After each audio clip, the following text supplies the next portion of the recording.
নমস্কার বন্ধুরা, Tripura SPO blog channel আপনাদের সবাইকে স্বাগতম। তো বন্ধুরা, আজকে দেখুন ত্রিপুরা মন্ত্রিসভা 2026 নিয়ে আলোচনা করব এবং কে কোন দপ্তরের দায়িত্বে রয়েছেন। তো দেখুন, এখানে প্রথমে রয়েছে মাননীয় মুখ্যমন্ত্রী প্রফেসর ডক্টর মানিক সাহা। তো ওনার কাছে দায়িত্ব রয়েছে স্বরাষ্ট্র দপ্তর, স্বাস্থ্য ও পরিবার কল্যাণ এবং পূর্ত দপ্তর পিডব্লিউডি, এবং অন্য কোনো মন্ত্রীর কাছে বরাদ্দ না হওয়া সকল দপ্তর মাননীয় মুখ্যমন্ত্রী প্রফেসর ডক্টর মানিক সাহার কাছে রয়েছে। এবং দেখতে পাচ্ছেন এখানে কি কি দায়িত্ব ওনার কাছে রয়েছে।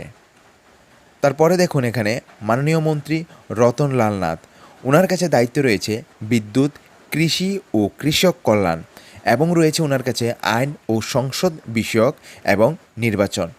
তো মাননীয় মন্ত্রী রতনলাল নাথের কাছে খুব গুরুত্বপূর্ণ দায়িত্ব রয়েছে। তারপরে দেখুন মাননীয় মন্ত্রী প্রণজিৎ সিংহ রয়, তো ওনার কাছে দায়িত্ব রয়েছে অর্থ দপ্তর, পরিকল্পনা ও সমন্বয় এবং তথ্য প্রযুক্তি। তো মাননীয় মন্ত্রী প্রণজিৎ সিংহ রায়ের কাছে খুব গুরুত্বপূর্ণ দায়িত্ব রয়েছে। মাননীয় মন্ত্রী শান্তনা চাকমা, তো মাননীয় মন্ত্রী শান্তনা চাকমার কাছে দায়িত্ব রয়েছে শিল্প ও বাণিজ্য এবং কারা দপ্তর এবং অন্যান্য অনগ্রসর শ্রেণীর কল্যাণ। তো মাননীয় মন্ত্রী শান্তনা চাকমার কাছে এই দায়িত্বগুলি রয়েছে। এবার রয়েছে মাননীয় মন্ত্রী সুশান্ত চৌধুরী। তো দেখুন, এখানে মাননীয় মন্ত্রী সুশান্ত চৌধুরীর কাছে দায়িত্বসমূহ কী রয়েছে: খাদ্য, নাগরিক সরবরাহ ও ভোক্তা বিষয়ক এবং পরিবহন এবং পর্যটন দপ্তর। মাননীয় মন্ত্রী সুশান্ত চৌধুরীর কাছে এই দায়িত্বগুলি রয়েছে।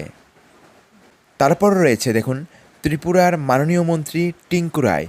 তো মাননীয় মন্ত্রী টিঙ্কু রায়ের কাছে যে দায়িত্বগুলি রয়েছে যুব বিষয়ক ও ক্রীড়া দপ্তর এবং সমাজ কল্যাণ ও সমাজ শিক্ষা এবং শ্রম দপ্তর। তো মাননীয় মন্ত্রী টিঙ্কু রায়ের কাছে এই দায়িত্বগুলি রয়েছে। মাননীয় মন্ত্রী বিকাশ দেববর্মা, তো মাননীয় মন্ত্রী বিকাশ দেববর্মার কাছে দায়িত্বসমূহ রয়েছে দেখুন জনজাতি কল্যাণ, তাঁত, হস্তশিল্প ও রেশম শিল্প, এবং রয়েছে পরিসংখ্যান। তো মাননীয় মন্ত্রী বিকাশ দেববর্মার কাছে এই দায়িত্বগুলি রয়েছে। মাননীয় মন্ত্রী শ্রী সুধাংশু দাস, মাননীয় মন্ত্রী শ্রী সুধাংশু দাসের কাছে যে দায়িত্বগুলি রয়েছে তপশিলি জাতি কল্যাণ, প্রাণী সম্পদ উন্নয়ন এবং মৎস্য দপ্তর। তো মাননীয় মন্ত্রী সুশান্ত দাসের কাছে এই দায়িত্বগুলি রয়েছে। মাননীয় মন্ত্রী শুক্লাচরণ নোয়াতিয়া, তো মাননীয় মন্ত্রী শুক্লাচরণ নোয়াতির কাছে যে দায়িত্বগুলি রয়েছে সমবায়, টিআরপি ও পিটিজি, জনজাতি কল্যাণ এবং সংখ্যালঘু কল্যাণ। তো মাননীয় মন্ত্রী শুক্লাচরণ নোয়াতির কাছে এই দায়িত্বগুলি রয়েছে।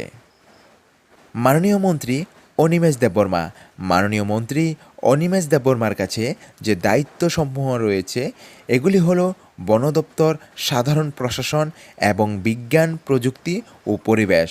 মাননীয় মন্ত্রী অনিমেষ দেববর্মার কাছে এই দায়িত্বগুলি রয়েছে। মাননীয় মন্ত্রী কিশোর বর্মন, মাননীয় মন্ত্রী কিশোর বর্মনের কাছে যে দায়িত্বগুলি রয়েছে পঞ্চায়েত, উচ্চশিক্ষা ও সাধারণ প্রশাসন। মাননীয় মন্ত্রী কিশোর বর্মনের কাছে এই দায়িত্বগুলি রয়েছে। মাননীয় প্রতিমন্ত্রী বৃষকেতু দেববর্মা, দায়িত্বসমূহ রয়েছে শিল্প ও বাণিজ্য। তো বন্ধুরা, এটাই ছিল ত্রিপুরার মন্ত্রিসভা 2026, যেখানে মাননীয় মুখ্যমন্ত্রী সহ অন্যান্য মন্ত্রীর নাম রয়েছে এবং তাদের দপ্তরগুলি কি কি রয়েছে, তাদের দপ্তর যে বন্টন করে দেওয়া হয়েছে, তারা কোন দপ্তরে কোন মন্ত্রী রয়েছে। তো বন্ধুরা, ভিডিওটা যদি আপনাদের ভালো লাগে অবশ্যই লাইক, কমেন্ট এবং শেয়ার করবেন, এবং আমাদের চ্যানেলে যদি নতুন হয়ে থাকেন অবশ্যই চ্যানেলটিকে সাবস্ক্রাইব করবেন। Thanks for watching. জয় হিন্দ, জয় ভারত।